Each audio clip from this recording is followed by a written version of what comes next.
Drew, I know you were looking for your next big gig, but girl, it is time to exit stage left. Hey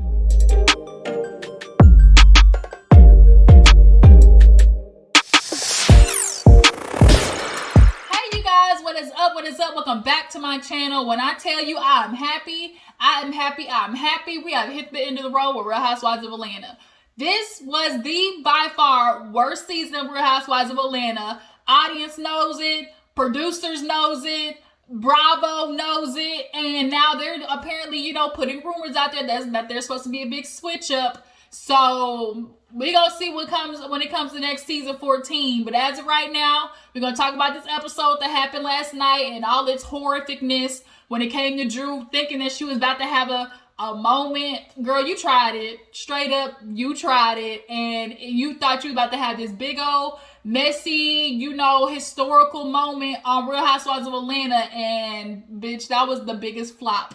Like, if we had tomatoes, bitch, we'd be chunking them bitches, like, at the stage. But yeah, so we're gonna talk about Real Housewives of Atlanta, and then I don't even know if I'm gonna do a review for Married to Medicine, because honestly, didn't anything happen on the episode. Like, they went and they did the house, they went to Washington, did COVID testing, and Contessa and Scott fought. Like, that literally was it. And there was a little bit of messiness between Carrie and Toya and Lisa, because Toya act like she don't know how she got manners to tell the host of the trip that 2 extra bitches is gonna be coming. And then they tagged along on the jet, and they tagged along in the house, and Carrie got messy talking about you too intelligent to be hanging over on that side. And then that's where the episode ended. So there you go. That's the synopsis of Married to Medicine. So now let's get into Real Housewives of Atlanta and try to break down this huge ass mess that Drew is creating for no damn reason, okay? If you're new to my channel, go ahead and hit that subscribe button. I appreciate you for tuning in. And everybody go ahead and hit that like button so your girl's channel can continue to grow, okay? That means you get more exposure, for your girl's channel on YouTube. So make sure you are liking, commenting, and all that good stuff, okay?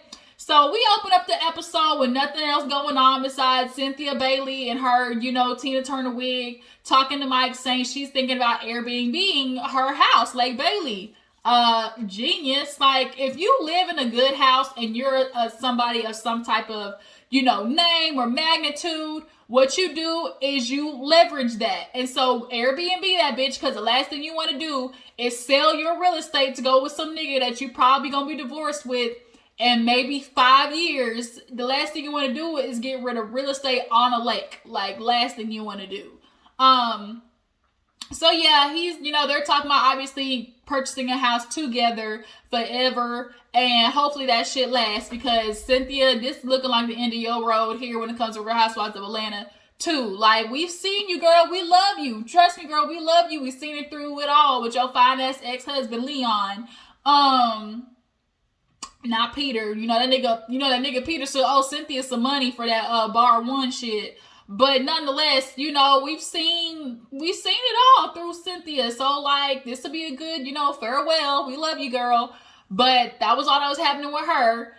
So we get to Drew and Ralph. They're talking to JoJo, the son, Josiah, about, they keep saying old daddy, which is annoying a lot of people, including me, as a person who has a biological father and stepfather. Like, I used to,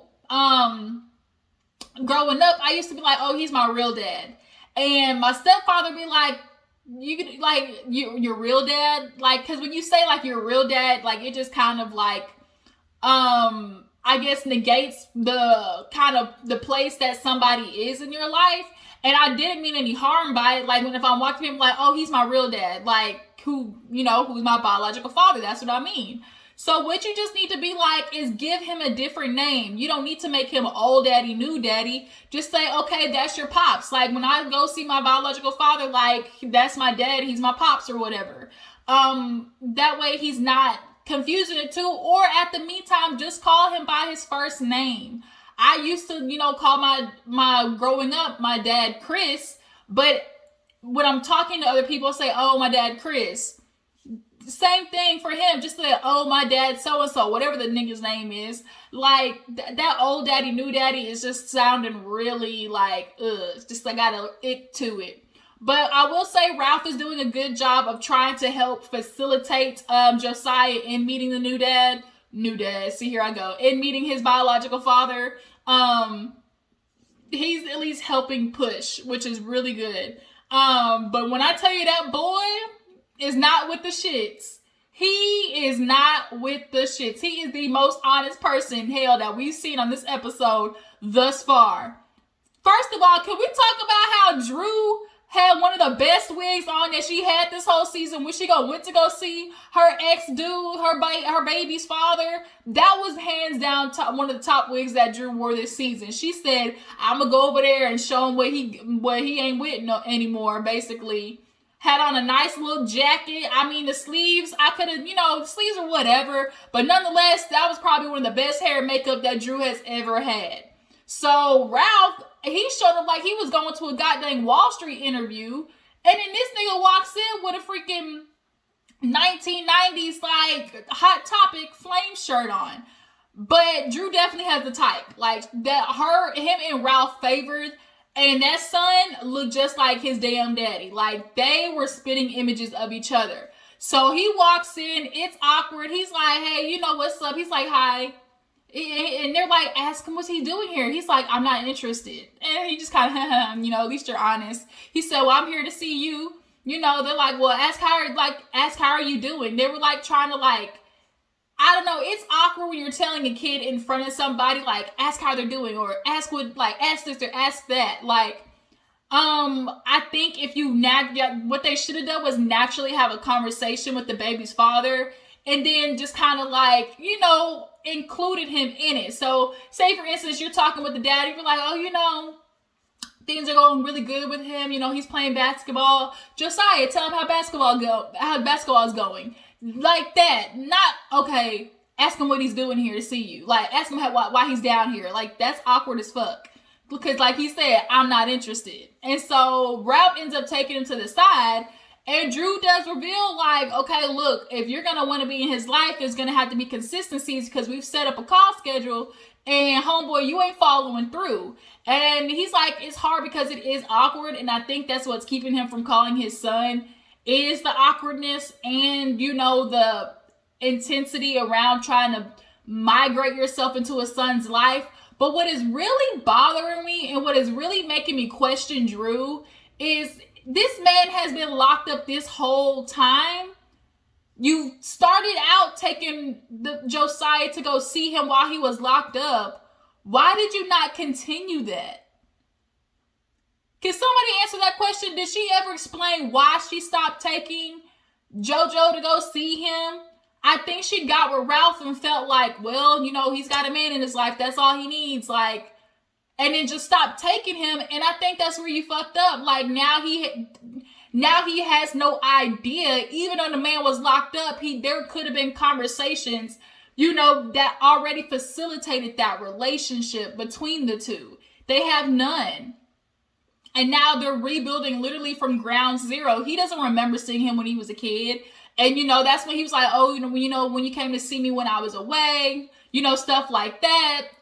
JoJo just wasn't here for it.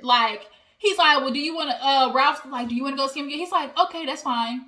And so they're going to set up a time for him to see him, and play basketball because that's his thing. I think that's maybe where they'll probably get the most, genuineness out of JoJo, maybe talking to him, is playing basketball, because then he'll kind of be distracted with something that he enjoys. But Drew, I'm really interested in why you stopped taking him to go see his dad.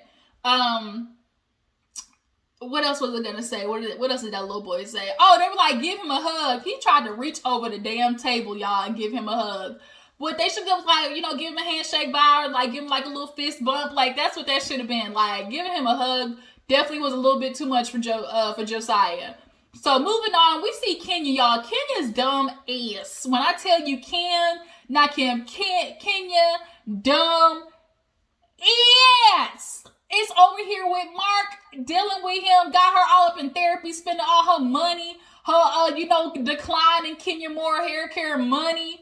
Y'all, she literally says, she talks to the therapist and was like, Mark just shows up, and he just shows up here.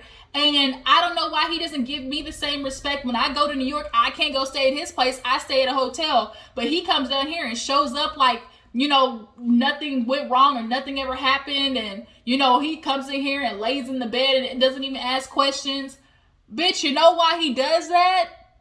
Because you let him. Because you let him.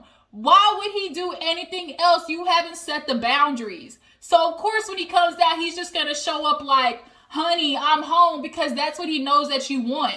And you do the okie, you fall for the okie doke, which he knows is your weakness, which is Brooklyn. And she tells the therapist, oh, you know, it's just so hard because Brooklyn's like, mommy, like daddy, and the bed between them. So Kenya, of course, obviously has a soft spot for feeling like, oh my God, this is what could have been. And then you know what happens after that? Y'all send Brooklyn to bed, y'all have y'all 2 glasses of wine, and he blow your back out. And then he wakes up and like nothing happened, probably hits it again, hit it in the morning, J. Cole style, and then gets in a fight with you, so he has a reason to block your ass when he leaves your house. It's a system, bitch, and you keep falling for the system. How gullible do you have to be? Like, you realize this man is manipulating you, because in the midst of them talking, you know, the therapist is like, well, you know, I understand your side, but, you know, it'd be great to hear his point of view. So Kenya tries to call him when she got that doo-doo-doo. This caller is no longer available. Mark blocked her ass, and she was like, the fuck? So she's like, let me call out Brooklyn's phone. And he comes up with a freaking dumbass excuse. Oh, my friend is in the hospital, really hurt, so I'm here with him. Kenya called his ass out real fast. Nigga, you a liar. You in New York City, and they're not even accepting visitors right now. They can only have 1 visitor. And if your friend is in the hospital, the visitor definitely is not you. So he's like, I'll call you back, Kenya. He got no respect for you. He has no respect for you, because every time he comes, he coming in more ways than one. Every time he shows up in Atlanta, he gets to fill your ass with fairy tales and fallacies, and you open your legs up. It's like, it's just not making any sense, Kenya, how you can be such a strong person. And that does happen a lot with strong women. They get with men and they just kind of like deflate. Like, I just don't understand the stupidity. Hell, Portia does it, Kenya does it. Like, a lot of women do it. It's nothing new. But Kenya, I'm just going to need you to do better, because your daughter's going to see this. Like, you better have this shit figured out. But she did say, it did come out that her and Mark, she filed for divorce. But she also revealed that, you know, Mark basically is doing this like, oh, I want to come back to Atlanta, cook for you in Brooklyn. You know, I'll do this. But it's only on his stipulation of stop doing this in court, right? I'll be your husband. I'll play house with you, but you're not going to take me to court. Like, what kind of shit is that? I think she might be trying to take him to court probably for child support or custody or something. Maybe that's what it is. That's the only thing I could think of. Dumb ass. Kenya, keep your legs closed to married men. Anyway, so let's go ahead and move on to Cynthia's house. They're doing the white elephant thing. Last year they couldn't go above 100, but this year Cynthia said, let's make it 1,000. Everybody gets a luxurious gift. Everybody did okay, except one dumb bitch who thought she was getting ready to have her big Atlanta Housewives reveal moment. Drew and Portia end up showing up late. Drew blamed it on her fupa situation, medical issue. So her and Portia show up 3.5 hours late. So when everybody else arrived, everybody looked dressed nice and everything. They said, we're not waiting on these bitches, so let's go ahead and eat. Marlo sent her nephew on her behalf, or assistant on her behalf, and they was tired of these bitches. Like, we not waiting anymore. You know them and food. Don't do that. Especially with Kenya, with Candy. Don't do that. Marlo said she wasn't going, and LaToya messaged and said that she couldn't make it. She doesn't want to be there because of the bullshit. Understandable. So they're sitting down and eating, and they're like, we're gonna give them the worst ones because, like, this is how they don't need to get a good pick because of them as showing up late. So they finally make it there, and they pick out 1 and 2, and they're like, "Oh my god, girl, that's so good." And everybody looking at them like, you stupid," because number 1 gets their shit taken. So they go and sit down, and everybody has their gifts. Who went first? Portia goes first, and she gets Cynthia's Tiffany beaded bracelet. I'm not gonna lie, of all the shit at Tiffany for $1,000, Cynthia, like, these girls. You know these girls. You couldn't get like a gold band. You couldn't get like a ring. You couldn't get like something else, a diamond bracelet, like. But Tiffany beads, I get it's Tiffany's, but don't mean the shit ain't ugly. Like, it's so Portia's face when she did you shouldn't have. No, really, you shouldn't have face. And Candy died. She fell over. And when somebody does that means, bitch, I don't like it, right? And Kenya and Candy was over there just laughing. And so Cynthia's like, I guess Portia don't like no damn Tiffany's. So she's like, girl, somebody take this. Girl, somebody take this. Somebody take it. Drew, she gets Portia's, and of course Portia gives a good gift. She like, Cynthia, take notes, but she got the Baccarat, okay, perfume. And she got a Gucci bag, I think it was. Girl, Mallory sold that shit so fast. And Drew ended up actually taking Mallory's gift, which was clearly recycled champagne and wine that she had left over from the house, which is why she brought 6 of them bitches. And the fact that she brought 6 or 7 of them shows you how cheap the bottles were. Well, I don't want to say cheap, but let's say for $1,000, that means a good, wine, a good champagne is a good $200, right? You had like 6, 7 bottles, so come on, Mallory. But everybody's like, girl, when you take that tag off of something that you get at the dollar store, you make sure you take that little tag off the bottom. Bitch, that's what she did. She's helping scrape this shit off. And they was like, girl, you could have did something better than that. But Mallory gets that, Drew gets that gift for Mallory. After that, Shamia gets the iPhone from Candy. Shit, I would have kept that. And then Cynthia gets $1,000 from Marlo. To me, I'm that type of person, because it's like, at the end of the day, you can't go wrong with knowing that somebody's going to get something that they actually like. Like, when it comes to grown folks for birthdays, holidays, whatever, I just started giving gift cards and money and food cards, because that's something you'll never, like, go wrong with. So the cousin had to take a gift on Marlo's behalf, and he took the Chanel brooch that Kenya ended up getting, and then Candy ended up getting some diamond earrings, which Portia and all them was looking up the value of, face value of, because we know when we see a name, that means the girls get some, they are using that as publicity for the event or for the whatever company that, they talk to. I'll bring it on the show, to let people know that this is your company, and they basically get the shit for free, right? So that's what happened here, basically. So yeah, Marlo's cousin is there, and then Kenya opens up Drew's gift by chance. And so the first thing is a cat holder, a pet carrier with her damn wig in it, right? And so Kenya threw that shit to the side so fast. And Drew was like, what? You have so much to say about my wig. You and Toya. Kenya said, get that shit out of here. Then she opens up the next gift, and it's a cassette tape. And then opens up the next gift, it's a fucking 1980s boombox.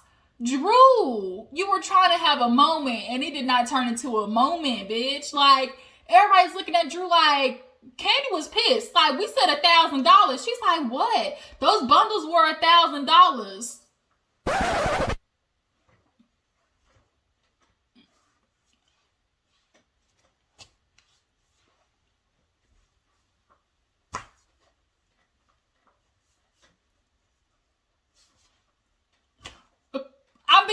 extra, y'all, but that's literally how it was. It's like, bitch, who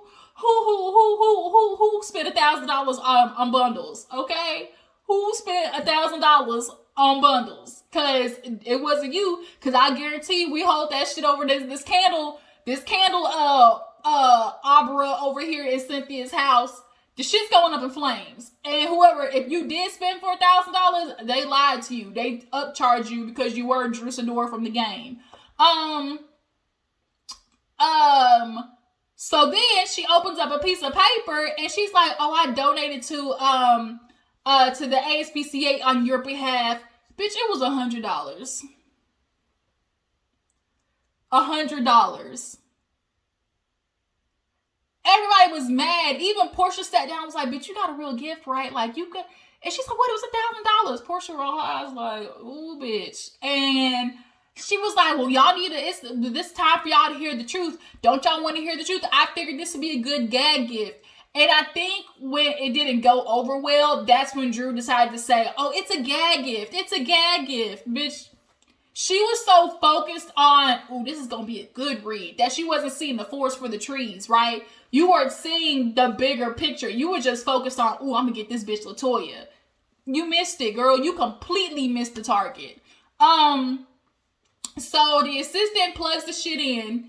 And she's like, "I'm going to show you that I'm not a liar, that Toya's messing with the prophet, and that he really is involved with her." So everybody's like, "This shit better be good." Girl, that nigga said, "Oh, you know, I do like her, but I understand because, you know, when I met my fiance when I was still technically married, you know, my baby's mother when I was still technically married. But, you know, I do think LaToya's a good girl, but I understand where she's at."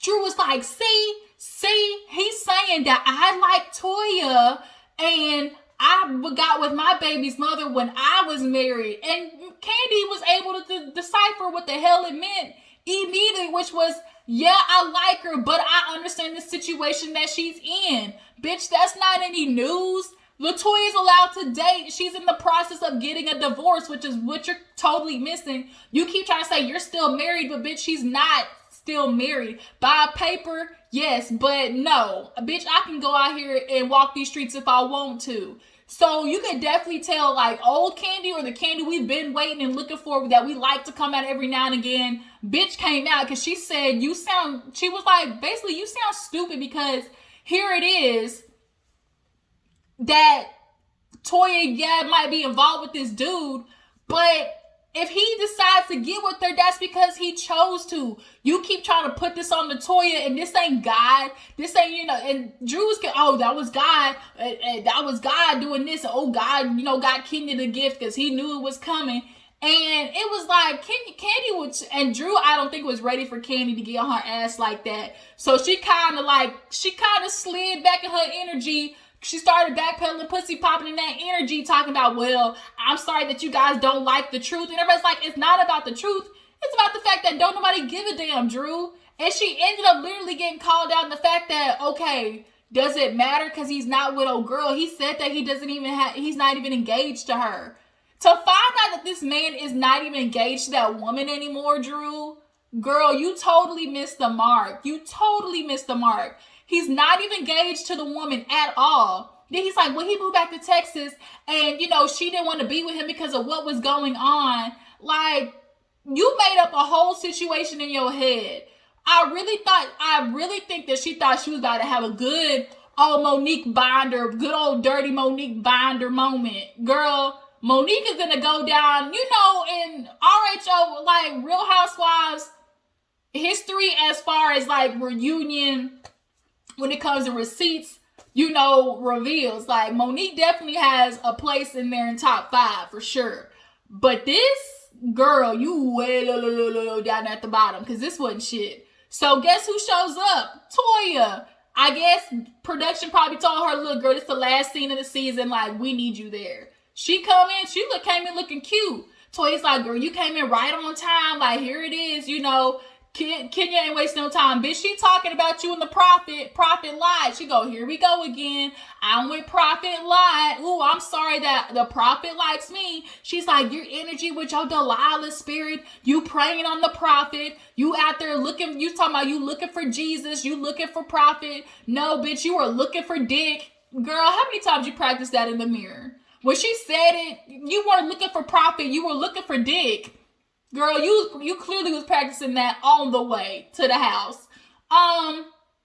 So Toya hit that bitch where it hurt. She gotta hit her with that, she gotta hit her with that little stab and twist. She said, oh, but where your nigga at in Florida for 3 days? After looking for bitches that look like me. Your man want bitches that look like me. I was like, oh, and Portia and Shamia was saying, girl, bitch, I can't have no fight right now, bitch. I ain't got no drawers on. Girl, my ass gonna come out if these hoes in no fighting. Bitch, I just got my hair did. That part was like really funny. But Toya ended up leaving with Kenya. I would have did what Kenya did, bitch. I was still all 3 of these shits. She goes outside. And she's like, oh shit, I forgot my bag.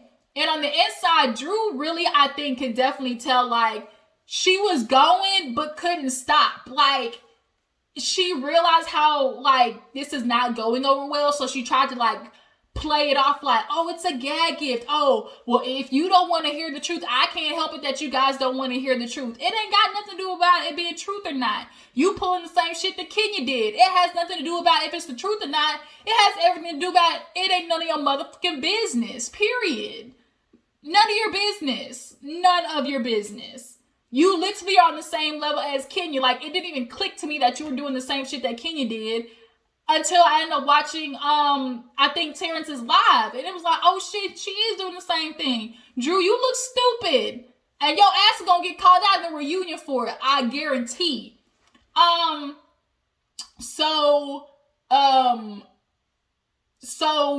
ends up coming in. She's like, I forgot my bag. And she's like, I'm grabbing my bag so I can go to the prophet. I'm about to go to prophet. And she's like, here you come with that aura and that energy. See, that's what happens, Cynthia. That's what happens when you invite that Delilah spirit, that dark aura in your house. And so she grabs the wig and was like, bitch, get out of here. And she threw the wig. And Drew thought she was getting ready to go all Chi-Town on her. And she hops across there. Candy's like holding her down. Portia's holding, like, everybody's holding her. And they end up knocking some shit over. Toya ends up getting pulled out by Kenya. At the same damn time, here come the carolers. Fa la la la la la la la la. And Toya out there doing And Kenya's like, get your ass in the damn car. So they end up leaving. Toya is out. Like, by this time, Toya looked horrible in the beginning of the season. Bitch, Drew, by the way the season ending, you look bad. You look even more like worse than what Toya looked at the beginning. So Cynthia's like, y'all ain't gotta go home, but you gotta get the hell up out of here, okay? And so Portia, her little fat ass talking about, oh, can you wrap this up? You know, my mama got a bad hip. What the fuck? So they go outside and they see the carolers, everybody sitting down there, and that's where the episode ended. And now we're gonna see the reunion. Is it gonna be a 2-part or 3-part reunion? All I do know is this bitch better not be 3 parts. It better not be 3 parts, because this season was not anywhere near a 3-part season. So it better be 2 parts and keep it there. Don't be trying to play with us, Bravo, because y'all want some advertisement dollars, okay? But y'all tell me how you feel about the season. Tell me how you feel about Drew and this move that she pulled. What do you guys think about Toya coming back for another season? I actually wouldn't mind Toya coming back. There were glimpses of like what I think she could be. And I think she has the potential. I really do. Drew, she got to go because she's very calculated and manipulative and trying to use God to include in her shade. Bitch, I don't like that. Cynthia can go, Candy can go, Kenya can go, Portia a friend, Marlo a friend. But that shakeup is coming. I personally think they're gonna have Apollo and his woman and Sheree and Tyrone. I feel like they're gonna use that for these two to immediately be allies. I'm calling it now. If it happens, I said it here first, y'all. I feel like that's something that they would do because that immediately builds an ally between them two. And whoever comes in with Sheree is gonna have to deal with her too. So that's my thoughts. But y'all tell me what y'all see next for Real Housewives of Atlanta. This review done got way too long because the episode wasn't even that fucking good. But yeah, so let me go. I appreciate y'all for tuning in. Drop down in the comments how you feel about the whole season. Who should come back? Who should leave? What do you see for the future? And production. It's time for y'all to get them the famous words of Rodney, them walking papers. Okay, them walking papers. I will see you guys next time. Y'all know what to do. Like, post, tag, subscribe, all that good stuff. And I will see you next time. Deuces.